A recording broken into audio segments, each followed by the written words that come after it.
ইসলামী দল ক্ষমতায় কেন যায় না, ইসলামী দলকে মানুষ কেন ভোট দেয় না বলে অনেকে, খুব তর্ক যুক্তি করে। আপনি একটু হিসাব করবেন তো, ফজরের নামাজে যাবেন মসজিদে, কয়জন যায়? গ্রামের লোক সংখ্যা কত আর ফজরের মুসল্লি সংখ্যা কত? মুয়াজ্জিন আজান দেয় না? মুয়াজ্জিন আজান দেয় কি না? তো মুয়াজ্জিনকে খারাপ কয় না ভালো কয়? ভালোই তো বলে, হাইয়া আলাস সালাহ, আসো নামাজের দিকে আসো। যায় 60 জন, সেই 60 জনের একটার বয়স 80 বছর, আর একটা 79 বছর, আর একটা 78 বছর, আর একটা 73 বছর।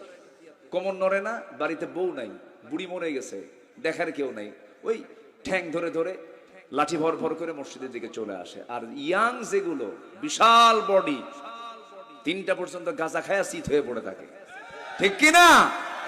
কিন্তু ইমানদার, কিন্তু কি ইমানদার। তাহলে ইমান আনতে গেলে, ইমানদার হতে গেলে সবার আগে কয় ওয়াক্ত নামাজ?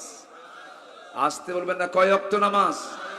প্রত্যেকটা গ্রামের বাসিন্দাদেরকে আমি জানিয়ে দিতে চাই এবং মাতব্বরদেরকে জানিয়ে দিতে চাই, প্রযুক্তির কল্যাণে 64,000 গ্রাম বাংলার প্রতিটি দায়িত্বশীলকে জানিয়ে দিতে চাই, মসজিদের মধ্যে বসে তালিকা করুন কোন বাড়ির লোক নামাজ পড়ে আর কোন বাড়ির লোক নামাজ পড়ে না। কি কথা কি বুঝতেছেন আপনারা? গ্রামে গ্রামেই তালিকা করার দরকার আছে না নাই? আমি মুসলমান, দোকানদার, যে সমস্ত বাজার আছে, আকিমুস সালাহ, নামাজ কায়েম করা মানে কি? আপনি বাজার কমিটির সভাপতি, আপনার এই নামাজ কায়েমের দায়িত্ব আছে না নাই? বাজার 500 দোকান আছে, আজান হবে, সব দোকানের শাটার বন্ধ হয়ে যাবে, সব চলে যাবে কোথায়?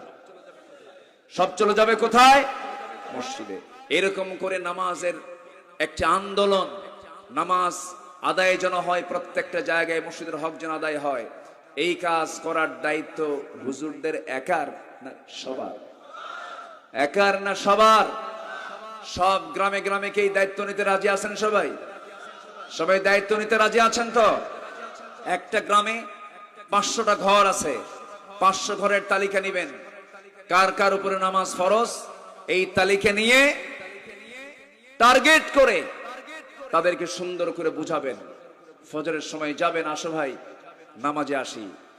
চারিত্রিক সৌন্দর্য না আসা পর্যন্ত আল্লাহ তাআলা জাতির কখনো পরিবর্তন করবেন না। কোরআনে এমন বক্তব্য আছে না নাই? আল্লাহ রাব্বুল আলামিন বলেন, ইন্নাল্লাহা লা ইউগাইয়িরু মা বিকাওমিন হাত্তা ইউগাইয়িরু মা বিআন